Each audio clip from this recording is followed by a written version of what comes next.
Hello. Welcome.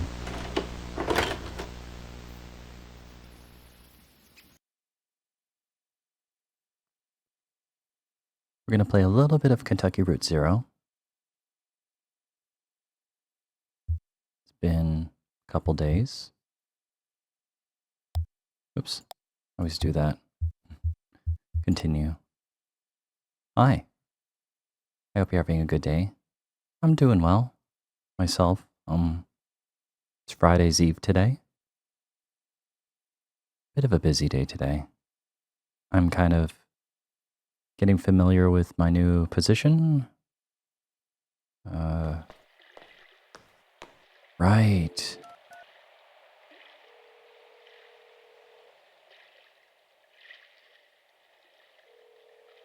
Oh yeah, she's calling someone and... I was going to set up a voice for this character, but I don't think I did I? Oh well, let's see what I can do on the fly here. I could always just reuse a different voice, if that's okay with everyone.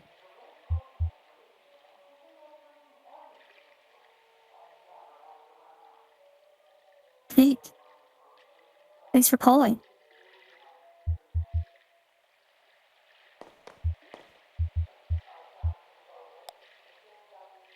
How are you feeling?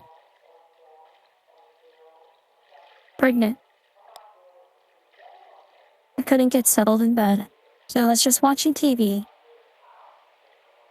Some cooking show about high-concept junk food, and everyone from my high school chemistry class was there, making cupcakes out of old bicycle parts.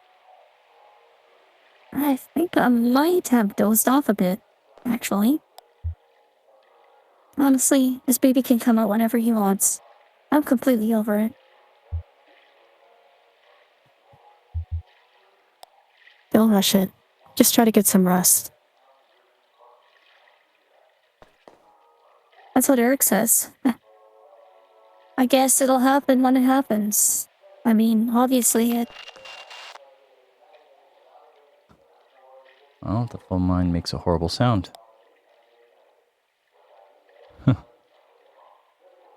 Whoa. God.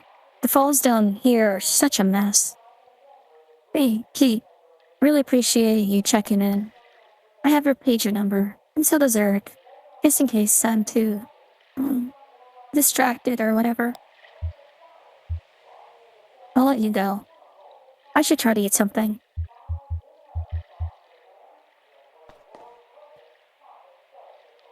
Okay.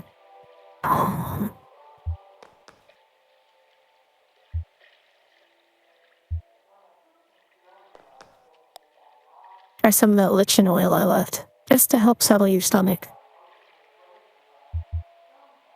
Okay, thanks. Maybe I'll just chill on some ice. Talk to you soon, Kate. Hopefully.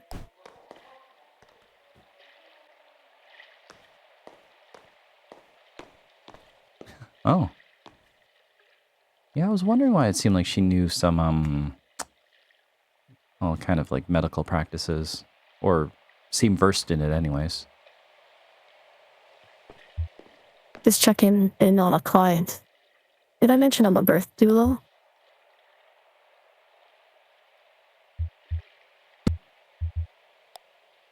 That's like a nurse, right? Well, no. I don't have any formal medicine training or licensing. Just a lot of experience. I think most women who hire me mainly want someone in the delivery room who, doesn't treat childbirth like some kind of disease to be cured. I mean, no hard feelings against doctors, but they have their own process, and it can be pretty alienating sometimes.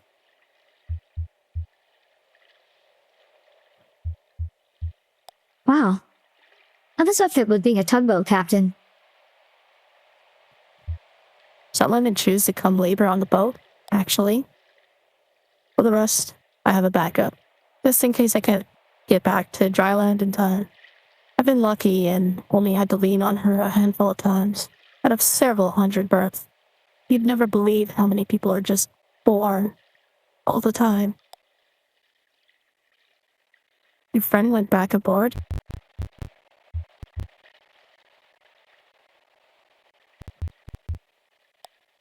He's been drinking a bit.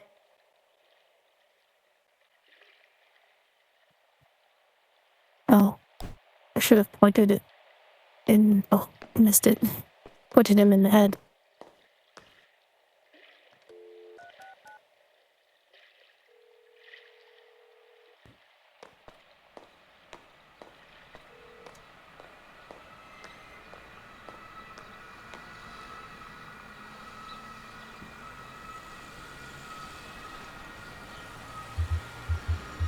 Well, might need a secondary voice here.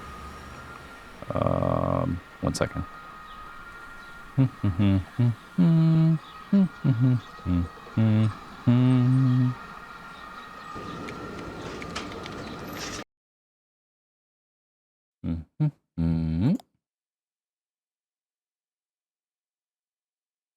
And we're back. Okay. Continuing. I had to make myself a voice for a character. And here we go. I also had to duck out for a second. I had forgotten that we had a family thing to do today in a town over, city over. Luckily, traffic wasn't bad. Just had to kind of leave right away to visit the family and, you know, see how their trip went. They went to Australia, so we were catching up. And it sounds like they had a good time. And the little one was very excited to go out of the house and yeah, visit family. But now we're back and we're going to continue. So anyways, let's see. I don't know if we know this character, but I have a random voice, so we're just going to use it. I'm glad you phoned. I was just thinking of you.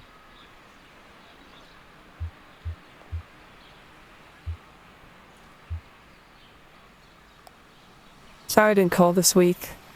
I've been traveling constantly. That's fine.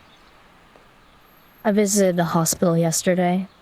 I went to visit Uncle Adrius, but they moved him.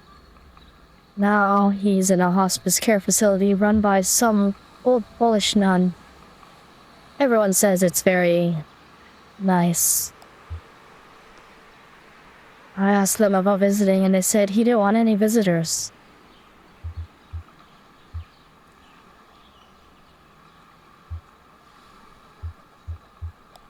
That's his right. I guess it is, technically.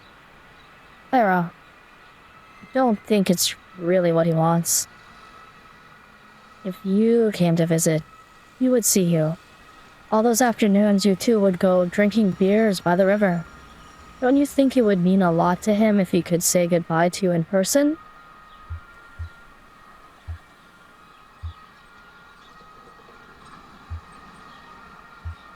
Oh, Nadia.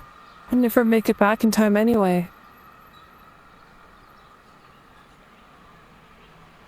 It's true.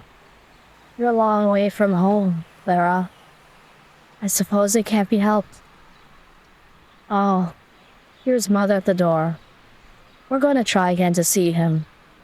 I hope the tour is going well. Love you. Be careful. Oh, that's tough.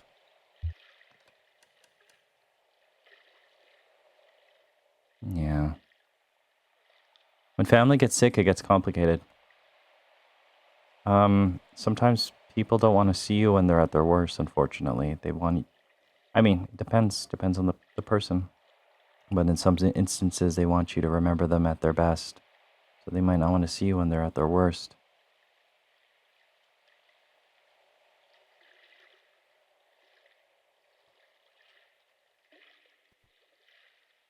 My sister, back home.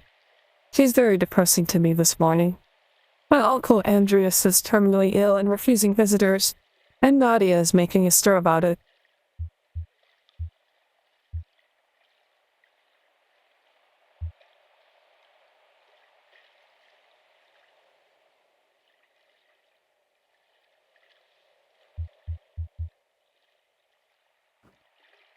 I do appreciate this game letting you choose choices that kind of changes a lot. You know, well, I mean, it doesn't changes perspective.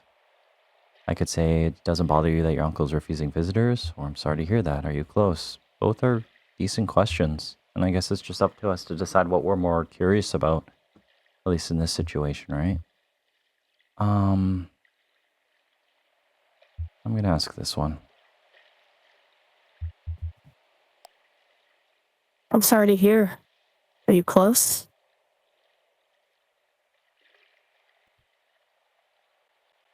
Yes, but only recently. He lived abroad for most of my life. I only met him a few years ago. My sister is older, so she knew him as a child, too. So I think her respect for him is distorted by sentiment. We must always take the dying at their word. Their motivations are beyond our understanding. The older man, he's swimming back to the mammoth? No emergency, I hope.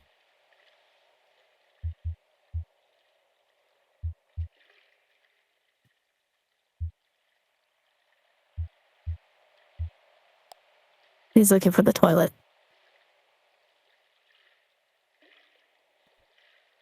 Well, I hope he finds it before we embark. He seems unsteady on his feet as it is. Brandon approaches. Oh. Hey, I don't suppose any of your folks are headed past the Bureau of Reclaimed Spaces. Reclaimed Spaces. Have we met this dude before? I don't know.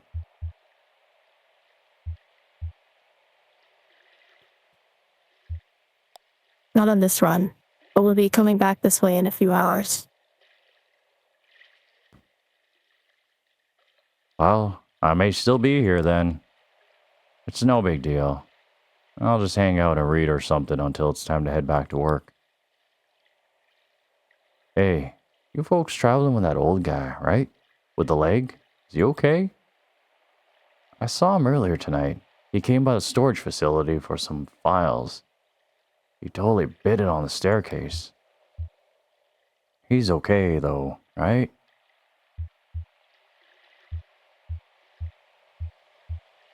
Yep. I don't know. Sometimes I like to consider all these options, just wondering where it leads the character. I don't know. Yeah. Chapter 4, I've been really getting into this game. I mean, I really liked it as it is, but I feel like you're really getting to know the characters. Although Kate and Clara here are kind of new to us, and I don't know how long they'll be on the journey with us, but it's interesting nonetheless. It's games about people, it seems, and their interpersonal relationships, and everyone's got a story. Kind of like real life. You never really know what's going on with someone's life.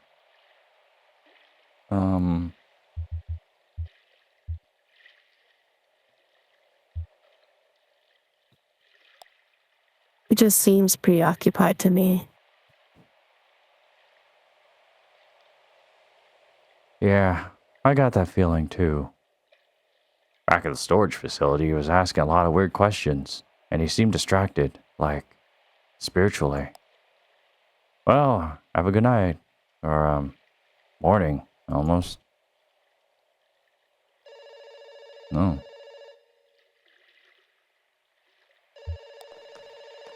Okay, hey Shannon. Oh, it's, Carrington.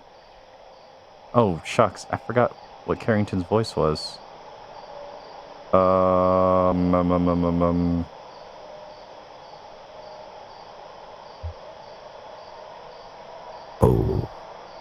is that you?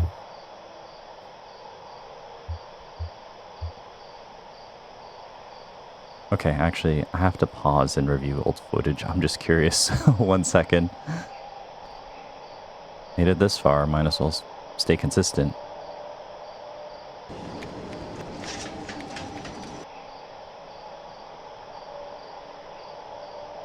I believe it was this voice.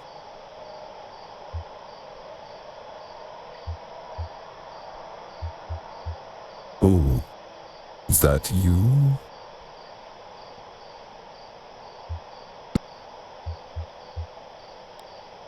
Who are you calling for? It is you. I was trying to call a friend in Chicago, a lighting designer. The phone lines are acting up tonight. I believe it must be the storm. I heard it surge through Bowling Green just a few hours ago, sweeping telephone poles across the road in a tangled foam of kindling. Well, maybe you can help me out. I reckon you can. Here's the score. The performance is at dawn. We're coming right up to it. None of the cast is here yet. That's okay. Hell, I'll enlist the audience, if I have to. The stage crew, likewise, are delayed by bad weather. They may not make it in time. And they've got the props and costumes with them. Well, I've done more with less. The theater is always dangerous. My experimental stage production of The Death of the Hired Man can survive those tribulations. But there is one element still missing that is far more crucial. We can have theater without props, without stage setting, even without actors. But there is no theater without light. Of course, my production, experimental though it may be, aspires to emulate its source material. Frost's poem is framed by 3 sources of light and their effects on its subject, Mary. First, Mary stares at a lamp flame on the table in front of her while waiting for her husband, Warren, to come home. Second, he distracts herself from a painful conversation by examining the moonlight on her apron. Third, she watches a little silver cloud pass over the moon, dimming it, as Warren finds Silas dead in the next room. And yet, despite this rich tableau of moonlight, we perform at dawn, outside. I welcome the challenge. How to meet it. What I mean is, where, in this oily gas station by the highway at sunrise, is the moon? Where do you see it? In one's eye? What's the first solution that appears?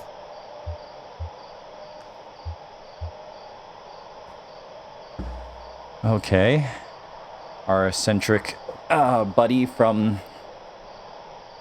Well, I'm under the impression he's like associated with Lula Chamberlain as some sort of boss figure.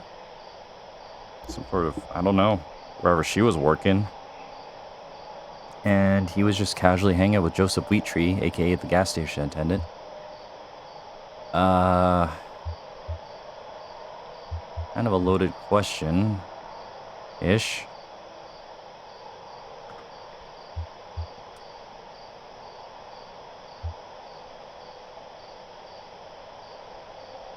You can go with a performative thing.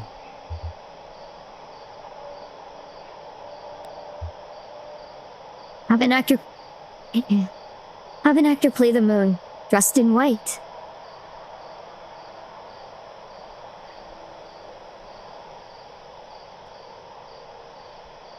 Interesting solution. I take it you're volunteering. I admire your enthusiasm. You really dive in. You have a natural sensitivity for this kind of work. No, availability. It's your strongest quality.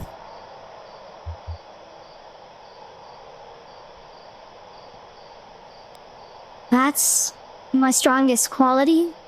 I'm available.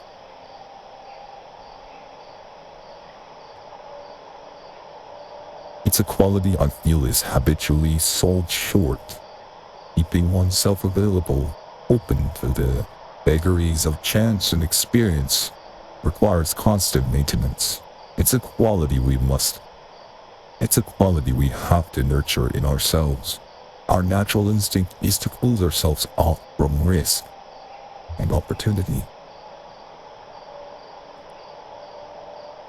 I mean, I guess that last line's kind of true. It's just kind of easy to want to fall into routine and habit and not want to take risks and chances because being comfortable is nice.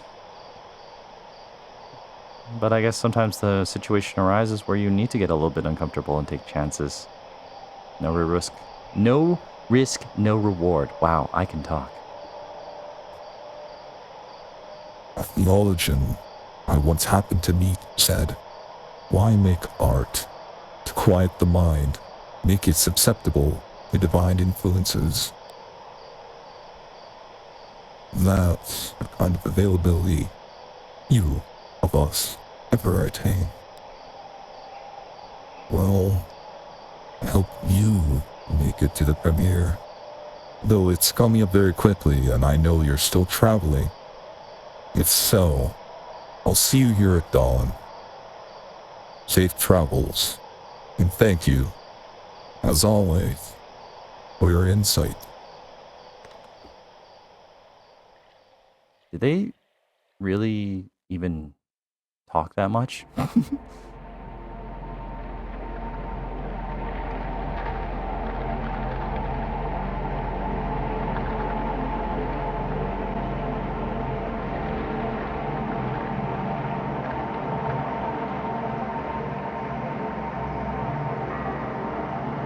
I'm assuming this is Will, so I'm going to try to remember how he sounded. But I only have like 2 voices, so you'll have to forgive me. That right there is Ratliff Monuments. You ever need a headstone carved? A loved one, I mean? Violet Ratliff, never married, nevertheless bore 6 children. Earl, Ellie, Barb, Ron, young Earl, and Beauty. And for each birth she locked the doors of Ratliff Monuments for only 1 day, even with young Earl, when she was in labor for 36 hours. Well, that's what folks said, and I met her, and I believed them. She had the unyielding disposition of the cliffside. None of Violet's children had any desire to go into monument making.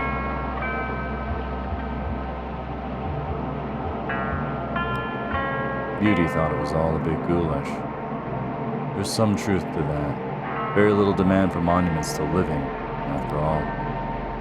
The run of the shop fell at last to young Earl, the only Ratliff still at home when his mother finally passed at 82, and who then had the honor of engraving her headstone. He's done well, for the most part.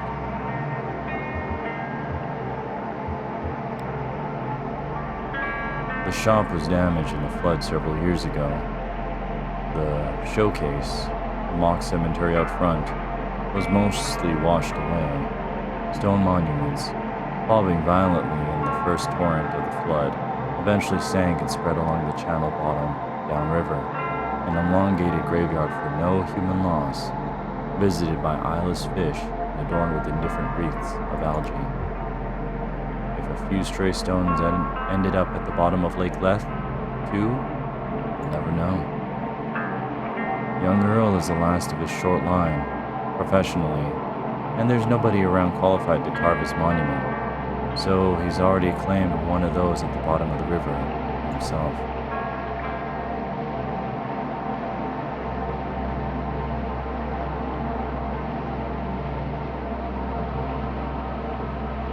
I wonder if anyone ever remembers weird stories about me.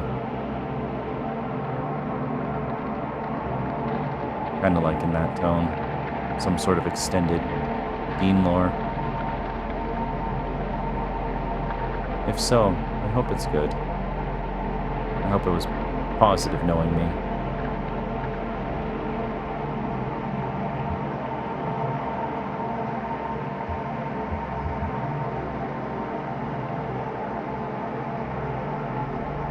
Shannon, Ezra, the old man, and I stopped at the Radvansky Center to make some quick cash. Hopefully this doesn't backfire. Backfire is in Conway's been kind of getting carried away with his drinking, and I hope it doesn't get him into any more trouble.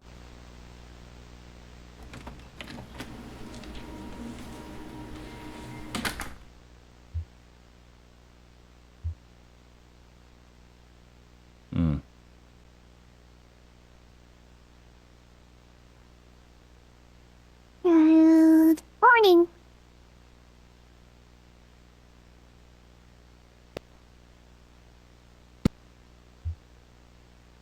Bags isn't feeling well. Long night. Okay. What are you watching? Security tapes from last night. They all left the lights on again. Can we slash his tires? I'll leave a stern note on his desk. Spare the rod.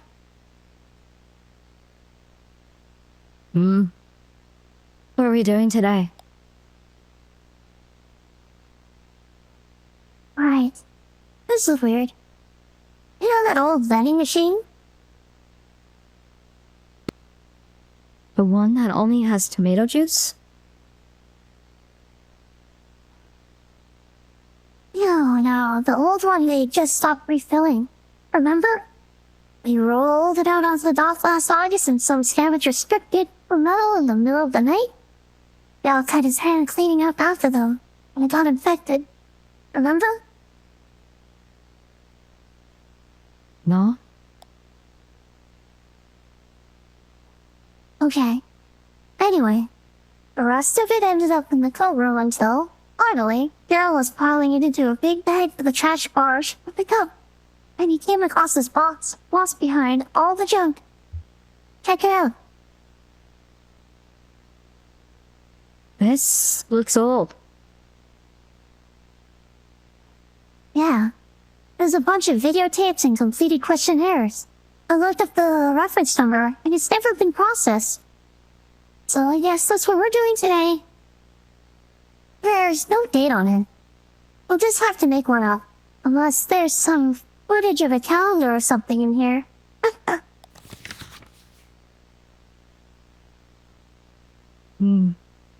I guess these are old tests before we start doing the video exit interviews. That's annoying. Yeah. Let's see. How did we do this? I'll run the tape. You interpret the questionnaire. And I'll type it up.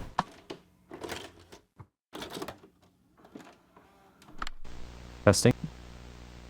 Hello? Hi. Greetings?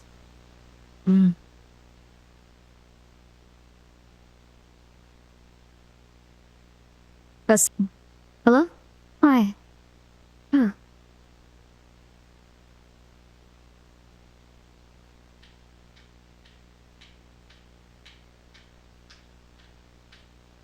Hello?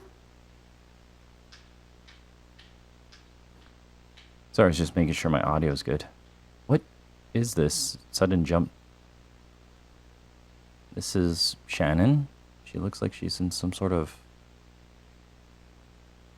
house.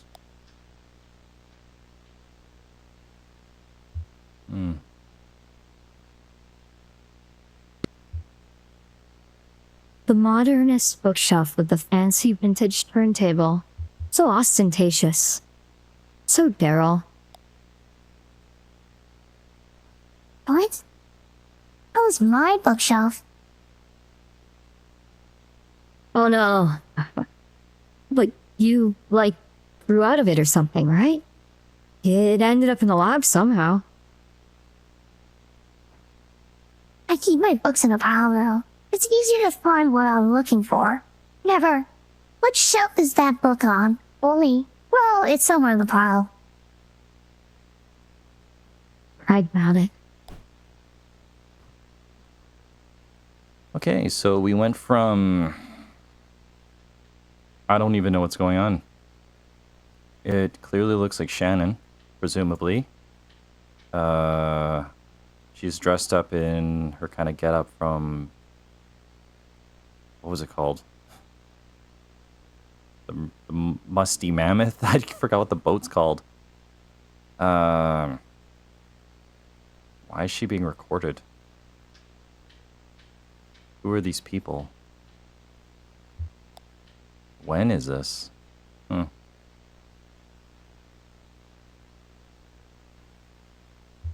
Wow. I hadn't seen that poster in a while. I think that was mine from college. Yeah, definitely. Oh, right. They swapped it out in the redesign. Well, it's... what's there now? Yeah, that's weird. I can't picture it. I mean, I can picture the wall, and there's definitely something hung there. That's gonna bug me. Want me to go look? It's just down the hall. You know, it's okay. I kind of get that. So when we were visiting family today, we drove down an old street that I used to catch a bus off of.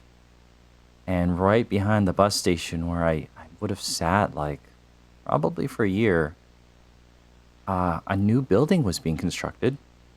I was just staring at that construction site and just thinking to myself, I don't actually remember what was there.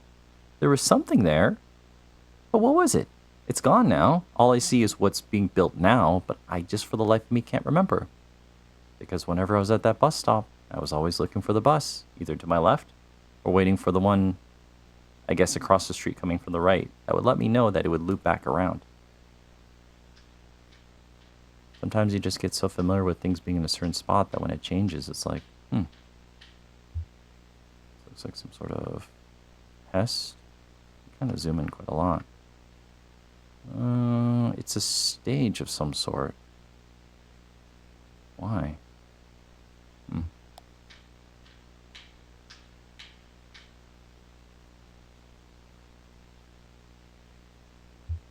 Writing a test, are we?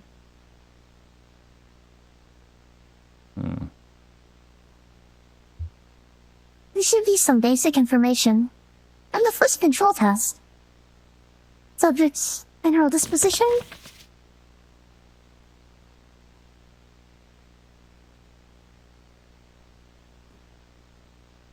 Jen looks over the questionnaire document from the envelope.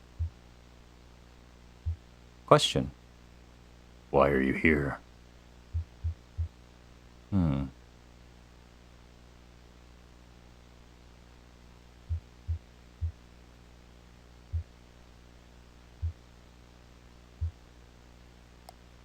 I don't know.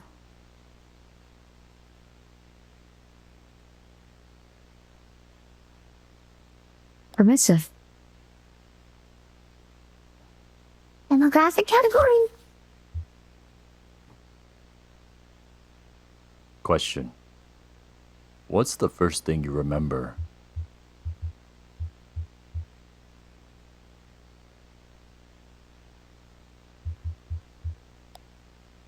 I remember a bird cage.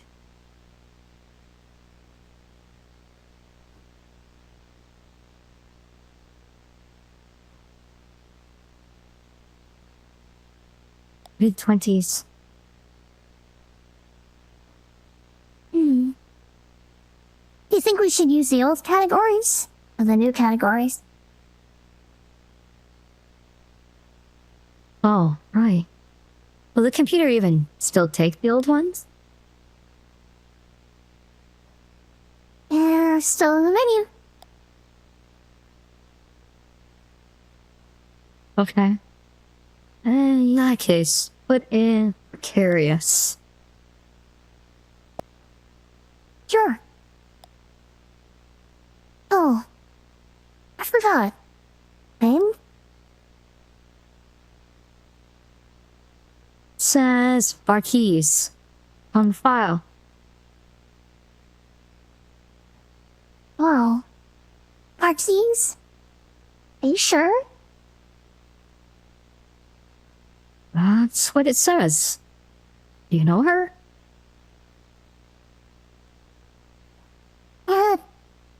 can't be. No, that's not her. Did she come alone or with a group? I don't know. There's an extended monitoring tape here, too. We could check on the doc when she showed up. Could have missed some stuff. Oh. Interesting. This game is interesting. Just some random stop where you do a questionnaire in a studio and make money for some reason. And you just have to have faith that you're not going to get hurt. I don't know. This is just weird. Open water, no railing. That's not safe at all.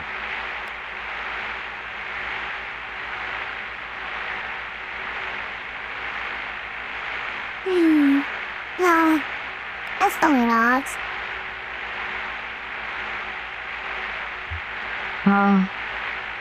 She's traveling with one of those creepy distillery guys. Him? No. He just looks like some old drifter. Maybe you're right. It's hard to tell in this light.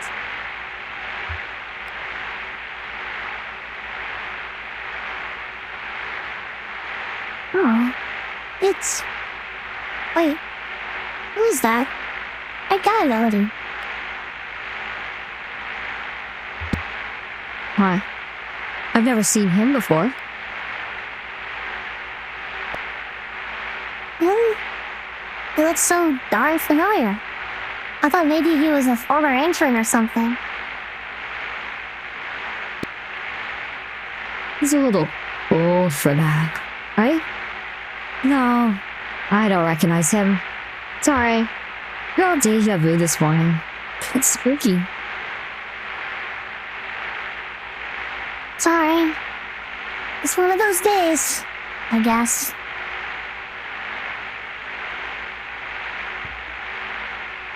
I guess both of them, Will and Shannon, are just going to check it out, and Esser's tagging along.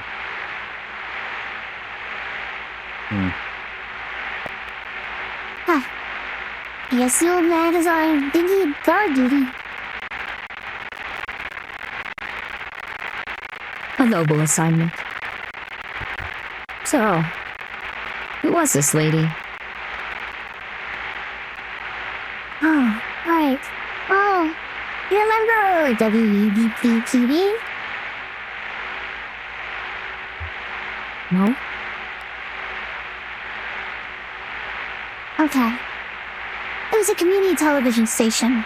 The Consolidated Power Company had to fund it as, like, a punishment for owning too much of the broadcast spectrum or something. Oh, they used to screen your videos, right? Yeah. It was like a co-op. I did some meetings. They gave me a slot to show my work. And they had that naked banjo guy late at night. Yeah. That's what mainly everyone remembers. I guess their whole mandate was community expression. He was certainly expressive. Oh, Oh, wait. Was WEVP the one that... the flood, right? yeah. Yeah. So... Shannon Marquise. Did she have a naked banjo show too? No? Let me guess.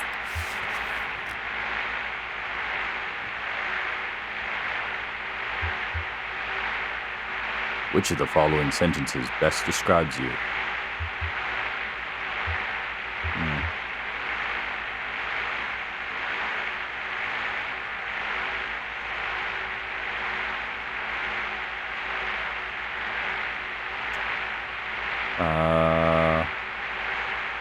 I'm gonna choose the one that I relate with.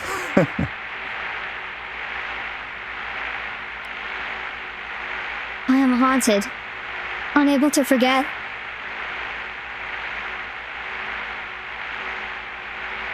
Interesting. We're learning a lot about Shannon. Well, I mean, I guess you kind of know a bit about her. But I feel like the game is shifting towards her more than Conway here.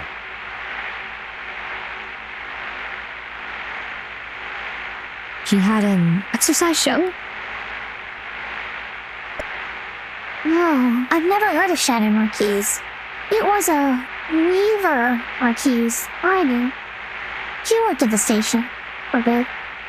And then he left on kind of weird terms, actually. Anyway, where were we? The Weaver seems to have traveled a lot in this storyline. Like the gas station attendant seemed to have known her, Joseph Wheatree. Guess she's part of some sort of radio broadcast TV shows. She helped the Hard Times Distillery Company make some sort of specialty formula to maximize on their profits.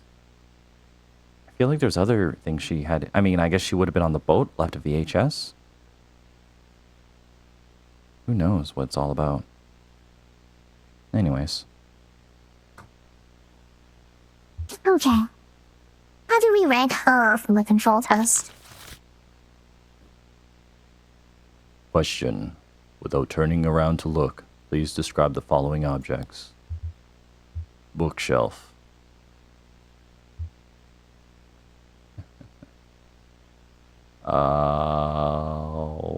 One, two, three, four. I can just look, because I can zoom out.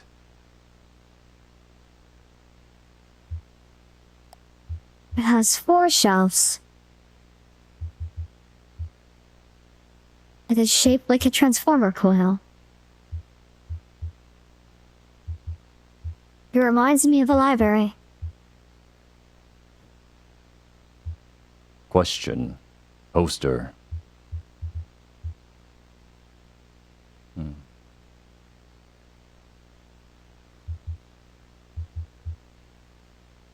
I remember it was scientific.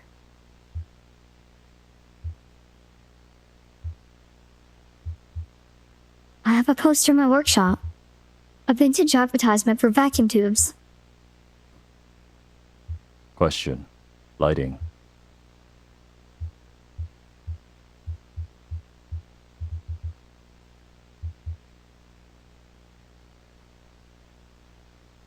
Just kind of dim.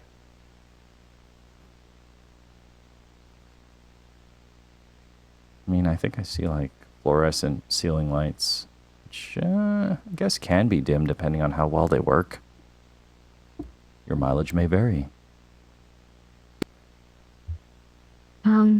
Average, I guess. Average. Okay.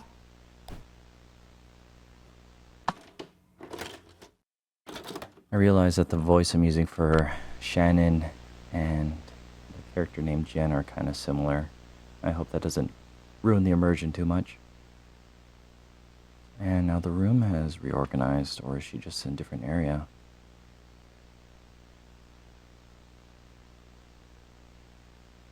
Can I just leave? Nope.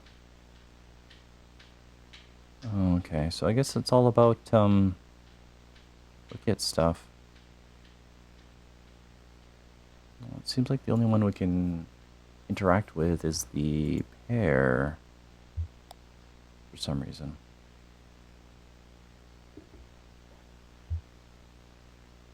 How many pictures did you remember? 2. Or actually, maybe 3. What? I wrote down orange, strawberry, guava. Guava? I think she meant the pear. See, that's why I hate this test. There's so much fruit that basically looks just like the other fruit. Oh, guava. Does a guava even look like a pear, though? I don't think I've ever seen a guava. I don't think we're pink.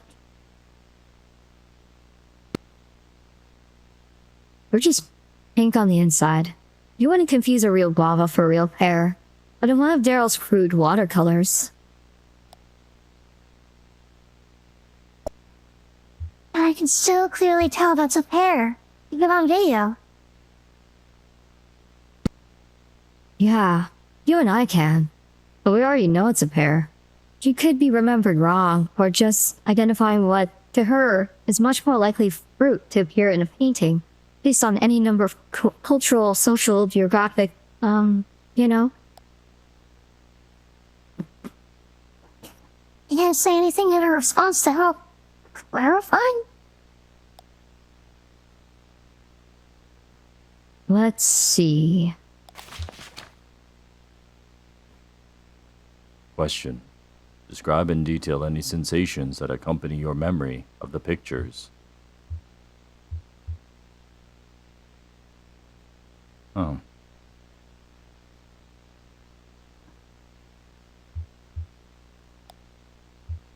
Makes me think of being a kid.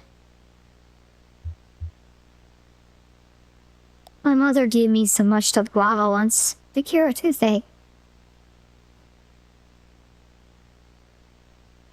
I mean, I would associate watercolor with being a kid because I remember when I was a kid, I used to play with watercolors. But of course, watercolor is a medium that you can get really good at. And I remember later on in life, I'm like, wow, that's watercolor? For me, I thought it was always child's play, but some people are just really talented at art. I wish I was one of them.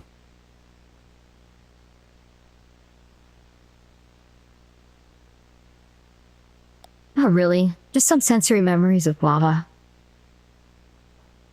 I guess we should just skip the pictures. That's a shame.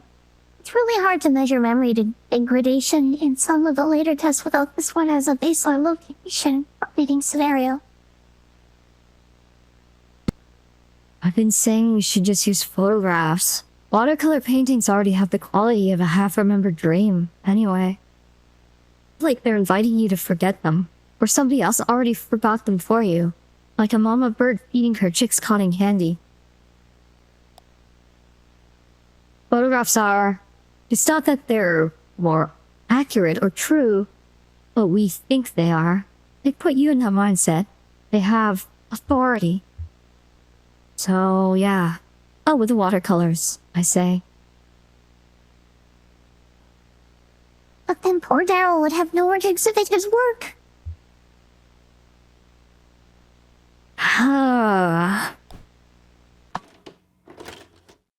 I mean, I guess watercolor does have a dreamlike, surreal quality to it.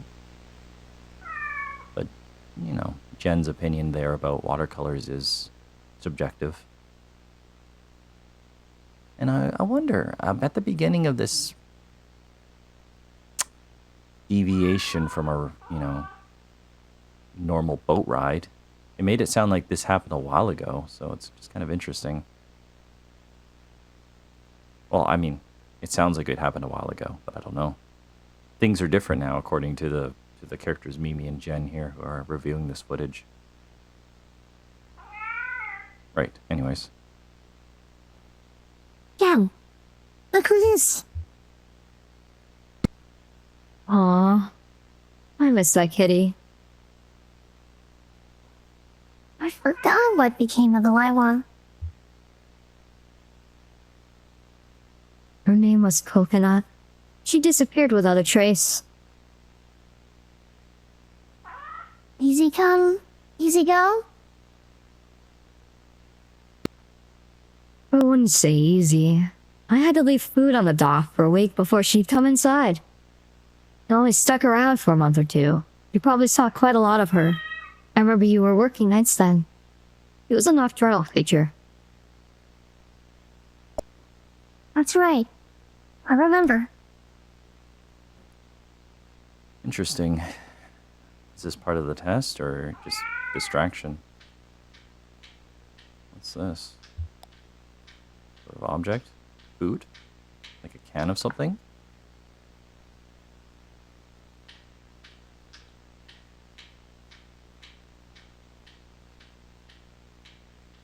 I should probably call it a night soon. I'm super sleepy.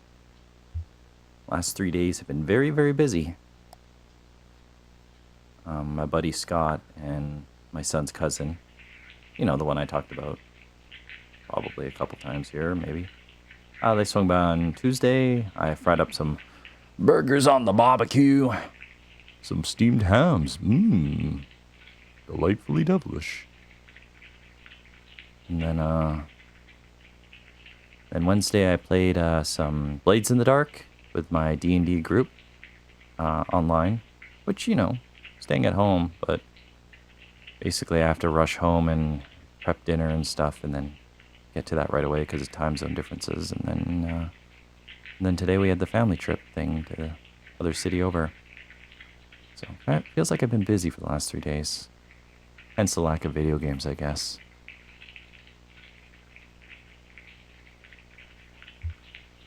Wait, I don't remember this test. Oh. Did we top this one? What's the questionnaire like? No, this is just... Sometimes, if I can't make it in for a few days, I might leave a note to feed the cats. Oh, the test subjects? Oh.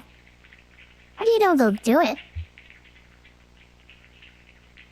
I write it on, university letterhead. Yeah, that is unethical. At least I don't use the university property and research equipment to make weird video art. Very well then. I contradict myself.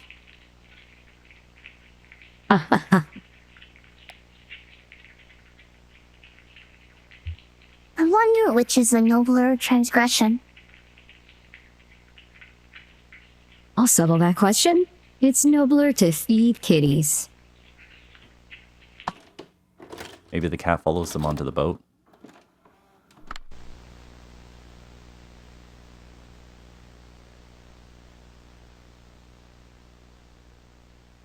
Yeah, I mean,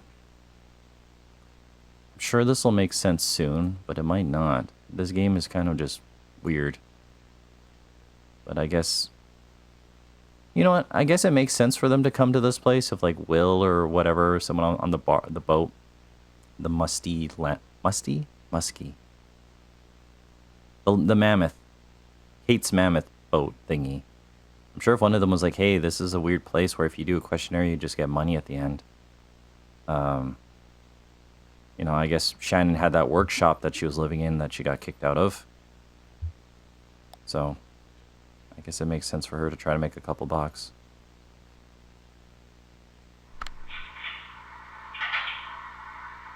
I hope no one minds me adding subtitles. Since that phone chapter with Will, and that, yeah, just pick up the phone receiver and like pushing buttons for the automated thing. I just felt like subtitles are kind of helpful.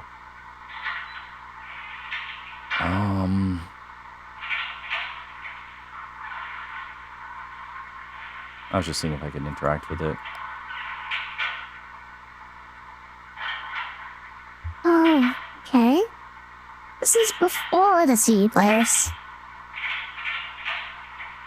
I hope she remembers to rewind. They never did. And there would be in all night, throwing all these tapes back one by one in this little Walkman. He still has that thing. He says he uses it at the gym, but I think he's just too attached to his old mixtapes. He's so sentimental right now. These tapes had sounds from my apartment building. Did you know that? of those stock sound effects from the library. Yeah, the CDs are. When it was on tape, Daryl had me borrow a tape recorder from the music department and go collect them myself. He showed me a first draft of the questionnaire. I think some of them are still in there, like... What were you thinking about immediately before listening to the tape?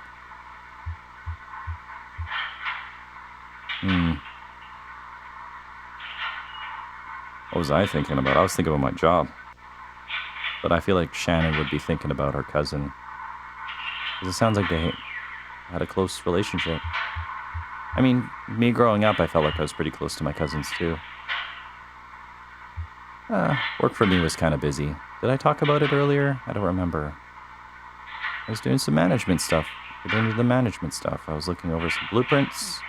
Was troubleshooting some computer stuff. Tester. And then I was quickly running around between 2 different trailers and working on both of them. And I'm just trying to prove my worth, I guess. Just trying my best. And I hope I'm doing okay. I won't know until people let me know. Until then, I'll keep at it. But I was happy to look over the blueprints, especially since, like, okay, I get a say in this. I can, look at this and be like, hey, this might be an issue. This might be an issue. I think this could be better. We're going to have to do this for this. And I guess we'll see what happens. Anyways, let's continue. Sorry about the rambling.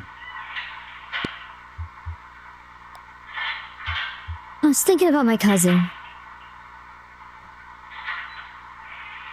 After the tape ended, how quickly did your thoughts return to that subject?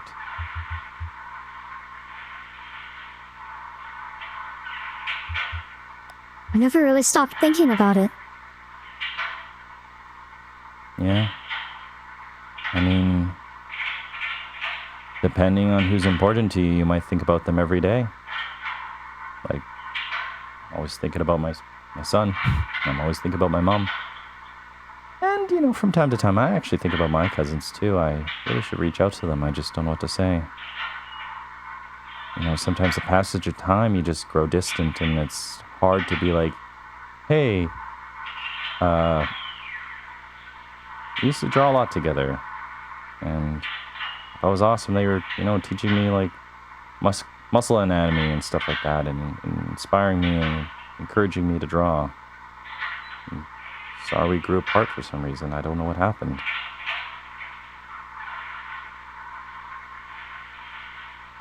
Yeah. I'll always appreciate them, though, even if I don't talk to them. They were a part of my life throughout, I don't know, I guess my earlier years. And I guess I'll always have those memories with me. Right. I don't really get the point of that question. I think it's just there to set a baseline for the introspection index. So all the doors opening and closing? Those are all from your apartments? Most of them, yeah. Others were from the basement. We have these rows of storage closets down there. None of them are locked or anything. It's just like this weird row of doors. They're not even marked or differentiated. You have to keep count as you go and remember which one is yours. Mine is number 8. I went down there a little tipsy once, Sunday cleaning. Few glasses of wine. Anyway, I accidentally opened number 9. It was full of mice. Like, for a computer, I mean. They're all neatly arranged on shelves, organized by some inscrutable quality. Cables tied with Velcro. Neighborhood mouse hoarder. A collector, I think. I guess he lived next door. I told Daryl we should add a question. Something like... Question. While listening to the tape recording of doors opening, if at any point you have any expectation or visualization of what might be on the other side of one of these doors, please write it down.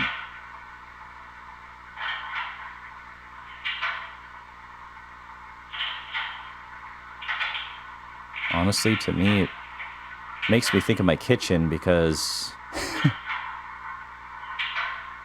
in my kitchen, adjacent to it is my washer and dryer, and if sometimes something ends up in, say, a pocket, it starts clacking like this.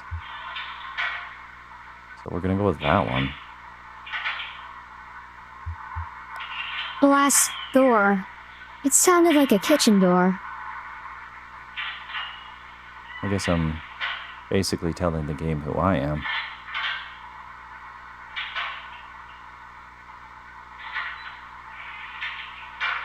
I was just curious, I guess. Since it was from my building. Like, I have a strong sense of where these doors lead, just by hearing them. But is that just from my memory? Or is it inherent in the sound somewhere? Interesting. You should write a job proposal. I don't want to step on any toes. You know, university politics. Oh, there's another stand of honoring tape. From the waiting room.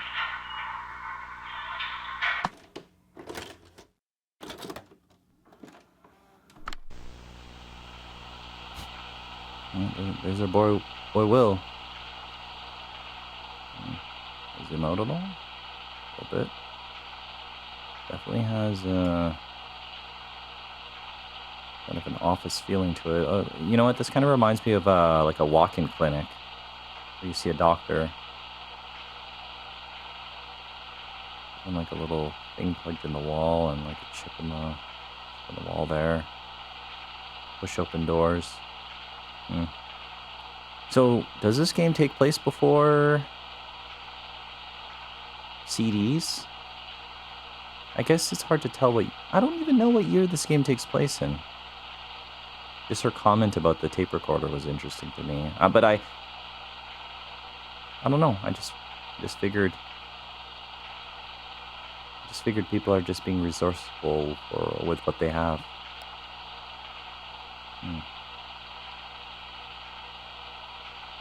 Busy night.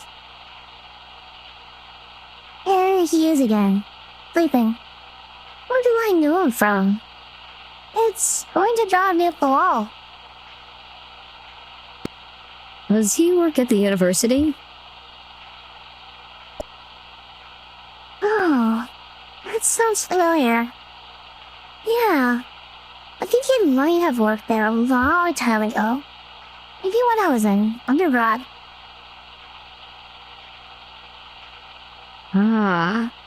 Realistic. I thought he looked a bit rugged. That's right, Ken. I went to college during the Stone Age. What was your major? Fire. I don't think he was a professor. Maybe staff? It's been so long. Sometimes I wish I just barreled through. Like you did. Instead of taking time off before grad school. I'm sure it was the right thing to do at the time. Yeah. But the always thing. That was such a mess. Did I ever tell you about that? My boyfriend died suddenly. In my last year of college. Poor thing. It's okay. It was a long time ago. But yeah, it really shook me up back then. He was studying astronomy. We're both really into experimental music. We took a few art classes together. That's so sad. How did... Sorry. Never mind. No, it's okay. That's the thing, actually. I mean, that's what shook me up about it. It was just this random accident that never should have happened. So sudden you never could have seen it coming. He was back home, visiting his parents. He fell off a roof. Oh, jeez. Oh, jeez, game. Is this Charlie? Is this Lysette and Ira's son, Charlie, who fell off a roof because Conway was drunk and didn't get up to go to work? Man. I was expecting this to tie in together. I guess all these characters are kind of related in some intricate way. Yeah. I have a coworker who was telling me a story about how he used to work for assembling skyscrapers. Started working for my company because of just, well, first off, the commute. Despite the fact the job paid exceedingly well, a lot of it went into gas, which was hemorrhaging, you know. Because, like, gas prices went up. And then, you know, it's actually why some people end up working closer to home. That's why I ended up working closer to home. But he was telling me a story where he saved a kid who was falling off some scaffolding. Kind of a nutty story, and I guess it kind of made him realize he didn't want to do it anymore, I guess, you know, despite the money. Which I guess at that point it was kind of not worth it anymore. And then when someone almost gets hurt like that, then it's like, ugh.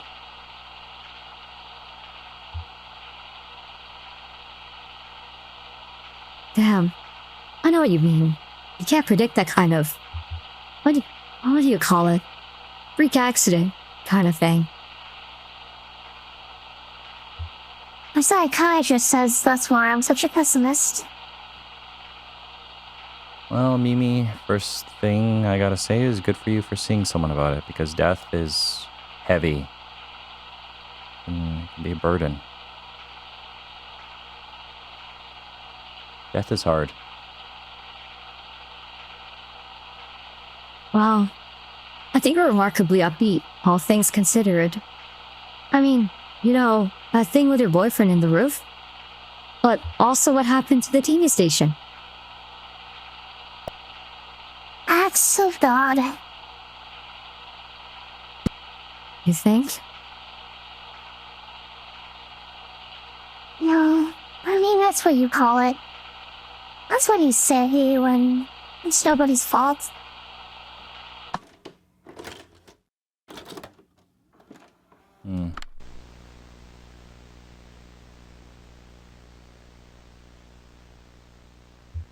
I don't think I believe in that. What? Acts of God? Yeah. But there has to be a word for when something completely happens for no reason, right? I guess it's kind of archaic.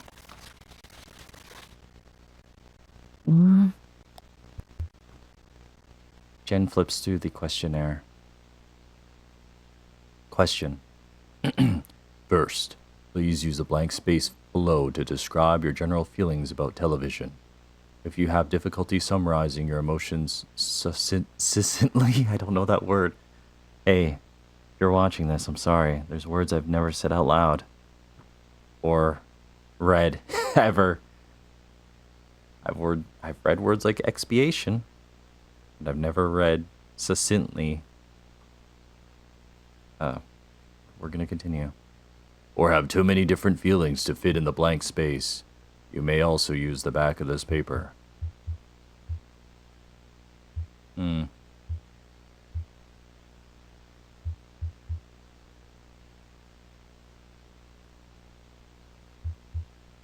have mixed feelings about television. You were asked to watch several videos. How many videos did you watch? Well, I mean, if I'm going off of how she spent time on the boat looking through all these VHSs, I'm gonna go with... All of them.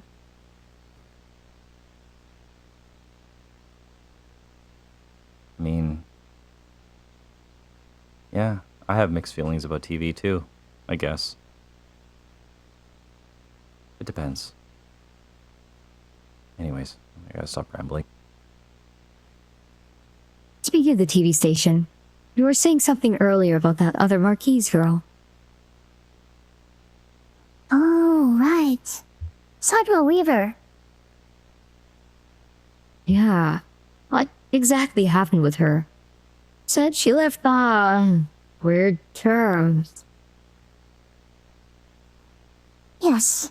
Well, so, actually she just stopped showing up. That was pretty normal. It was all volunteers, right? Community television. Yeah. People didn't really give much advance notice. They just got bored and drifted away. It was more like our project than a job for most people. Weaver Marquis helped manage the archives, like filing and sorting old tapes and broadcasts. I think she was pretty smart. It probably could have been more help fixing equipment or something. But she seemed content to just organize tapes. Nobody ever talked to her much. So when she left, no big deal. But then, a couple months later, we started getting these bizarre interventions. Huh. It's like Weaver's a ghost or something. We have to. Oh, okay. We have multiple TVs here. Oh boy.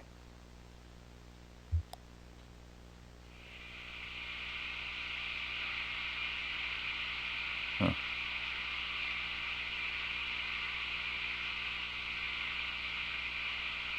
Question. The camera focused on a table, passed through a doorway, then focused on another table. Which object present on the first table was also present on the second table?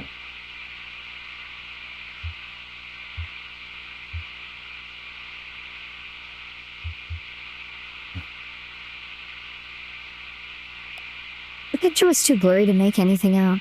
You should have the VCRs professionally cleaned. I'm writing my number on the back of the page. Oh, I mean, Shannon needs work. Someone would be doing a show in their normal time slot, and then suddenly the feed would cut. We'd still be broadcasting. Our signal was totally jammed. Oh. Like interference. I mean, total blackout. And this video would come on. Barely shy in our studio at some point. And it was her. Weaver Marquis. We'd be standing in the middle of the studio, facing the camera. So maybe this is where Shannon finds out where Weaver recorded those mysterious broadcasts she's been seeing. Like a classroom or being trapped in a place with like chairs. I can't remember the full context there.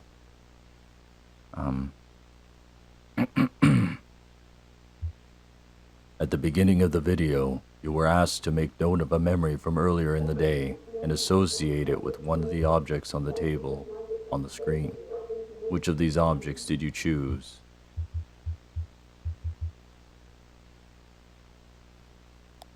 The empty bottle. Was this object present on the second on-screen table after the camera passed through the doorway?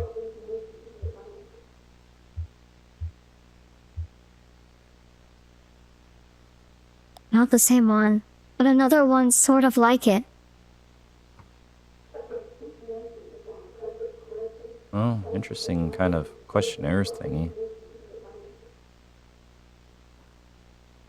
It's a bit fuzzy in my memory. I do remember the sound. This awful hum. Like, that was how she did it.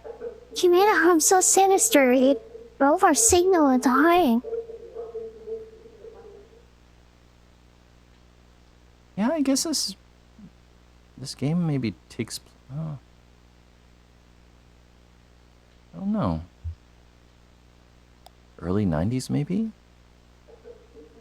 No, there were CDs in the 90s. Late 80s, perhaps? I actually don't know when CDs came out. I found my old VCR, and I decided, not to donate it or get rid of it. I kept it because I figured, and I even put a note on it for myself to remember, like, why do I have this VCR hidden underneath my stairwell? I want to show my son how technology used to be. So, got a couple old CDs. I don't have a CD player, but I'll show them the CDs. I got, like, Linkin Park CDs. And, yeah, CDs aren't outdated. They're still around. Some cars still have radios. They're still pretty to look at and buy. They're just, it's just a different time nowadays with streaming services.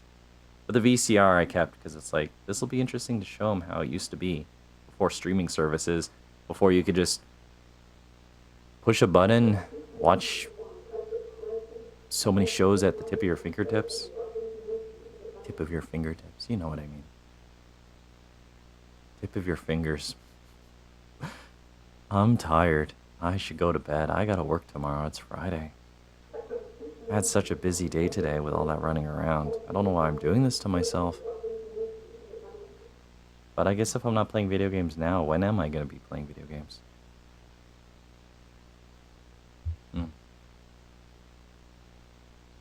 Anyways, you were asked to make note of a fond memory from childhood and associate it with one of the objects on the table of the screen.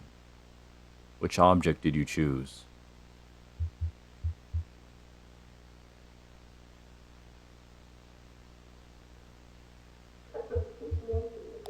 The feather.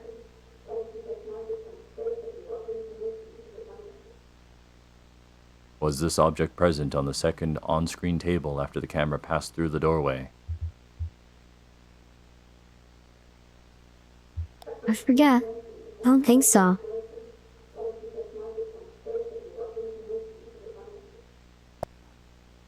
And there were these on-screen captions. Exactly the same every time. I don't remember what they said. Something creepy. Wow. So Weaver Marquis is kind of like a ghost story, yeah. Kind of doing like that, I don't know, haunting you through a VHS type of thing.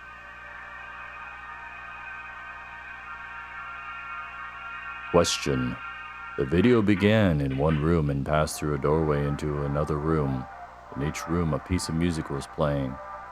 Was it the same piece of music in both rooms?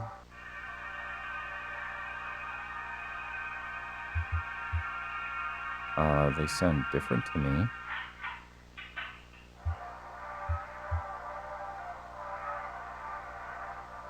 No. They were different.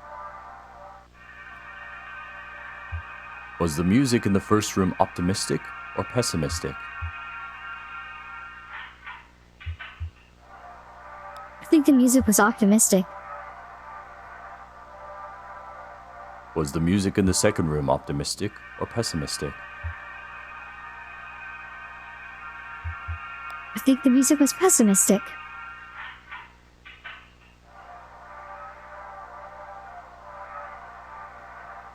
They had a title maker at the station, but it was a different font. I guess she recorded it at WEVP and then took it somewhere else to add the captions. I don't know. We all did a lot of speculating about how she made the video. Why she made the video. Yeah, why not just broadcast it normally? It was community television, right? Couldn't be any worse than Naked Banjo Guy. Yeah, exactly. Some people thought it was a protest or something. But I know she didn't have anything against the station. To me, it felt kind of urgent. Like she would have done her broadcast through the proper channels. But something came up. A crisis or something.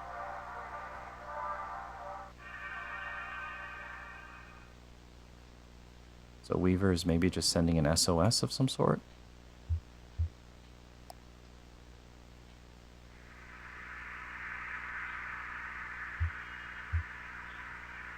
Question. The video began with footage of the outside of a building and then entered the building. Was it day or night outside the building?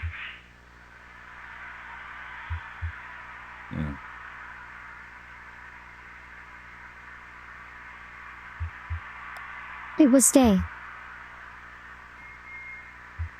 When the camera exited the building again, was it day or night outside the building? It was night. I'm not sure what these questionnaires may be tying to, but I figured, hey, the game started with the day. I'm gonna say it started with daytime, and now it's nighttime. That's where I'm getting those answers from. But I mean, to us, it's just a blinking white screen. It's hard to even see what's on it. I like the multiple narratives going here. I find it very fascinating. We have Shannon here going through this random kind of gauntlet of questionnaires, finding about how she feels. I mean, through our interpretation, of course, of her going through a test with like the context of knowing what she's going through and has experience. I mean, from what we've gleaned from our choices from earlier. And then we have Jen and Mimi here talking about these events that happened, I guess, much earlier for them. And I guess they found this footage and they're just documenting and reviewing it, but it was from a while ago. So I don't know. I find this game very interesting. I enjoy it. It's very much a me game, a very much a Dean game. I wish I wasn't always playing it when I'm supposed to be in bed like an hour or two ago. Oh well. I hope you're having fun with my tangents and commentary at least. I hope there's something enjoyable about my unfiltered conscience.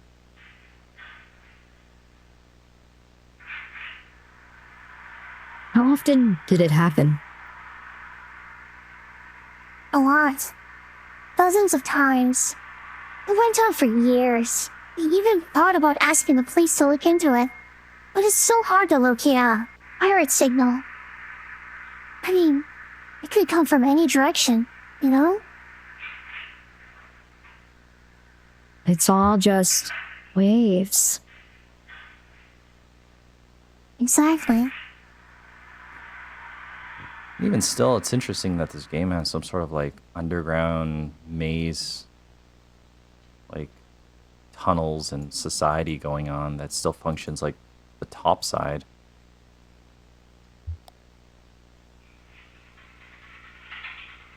It still functions like the top side, but it seems so convoluted and hard to like navigate it. It kind of makes you wonder why people even do it. But there must be something about this subterranean place in the Kentucky Route Zero, whatever it's called. Anyways. Question. The camera passed through several doors with inscribed labels. Please write down the sounds you heard as the video passed through the doors with the following inscriptions. Question. Travel. Well, to me, A diesel engine. Idling. whenever I think about traveling, I think of road trips. I think of stopping between gas stations to use the washroom and get a wacky beverage to treat yourself. You know, something different out of the norm, and just hit the road again after stretching your legs for a bit. You know, some of my favorite memories in life are just, it's going to sound strange, maybe silly, especially since I'm so tired and I'm just going on another tangent again. But there's been moments of my life where I'm just with my wife and we're just driving somewhere, and I think that's when I've always been the most happiest. You know, just her and I on the road going somewhere. It didn't really matter where, just going there together. And now we have a son. And yeah. And I guess there's more to come. But I'll let you know about that later. Anyways. Question. Nourishment. None of these responses pertain to me.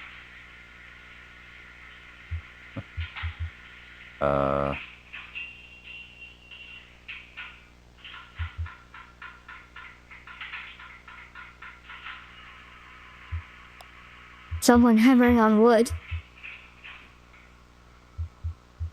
Question. Sleep.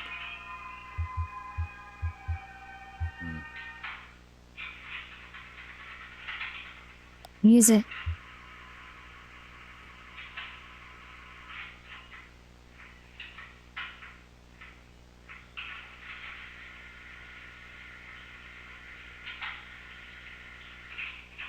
A song came on my Spotify the other day, and it was a lullaby song that I forgot I had on a playlist. And when my son was born, I just had music playing on my phone, and I had scrolled to some random lullaby song. It's like some sort of lullaby version of a puppy on a windowsill. But I just remember holding my son after he was born as the sun was coming up through the windows and just rocking him back and forth as he was falling asleep with that song playing. Hadn't slept. I was so tired. And I was like, wow. This is my kid. He's here, he's real. And there was just something so profound and magical about that. Just watching him sleep as the music was playing. I don't know why I'm rambling about myself so much today. I apologize. I'm gonna continue here, but maybe I'll just continue a little bit and then go to bed. It's really past my bedtime.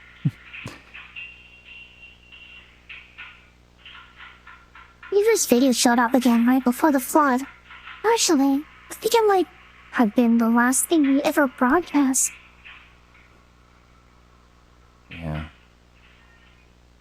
I'll do this questionnaire over here on the table with Shannon, and then I'll call it a night. So, hey, if you're still watching this, I appreciate it. Thank you for being here.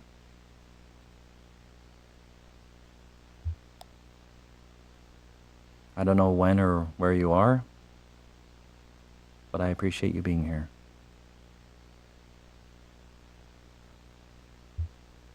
Okay. Location.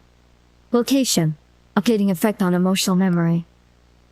Subject is measuring near the edge of the useful range for her introspection index. You may need to reject this data. And we just write, too sleepy, and go on to the next one. Yeah, this has taken a while. Girl will be heartbroken if this is the only boss we get through today. Worst thing. Feels like a paper butterfly. I would say a moth.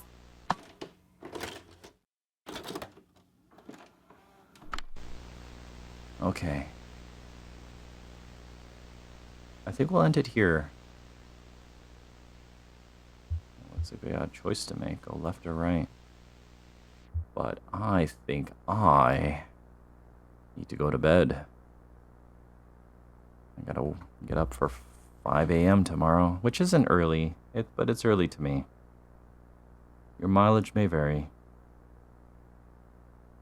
I've known people who get up at 1 a.m. or 2 a.m., and I could never do that. Okay. Yeah, it's definitely late. But I needed this. I needed to play some video games.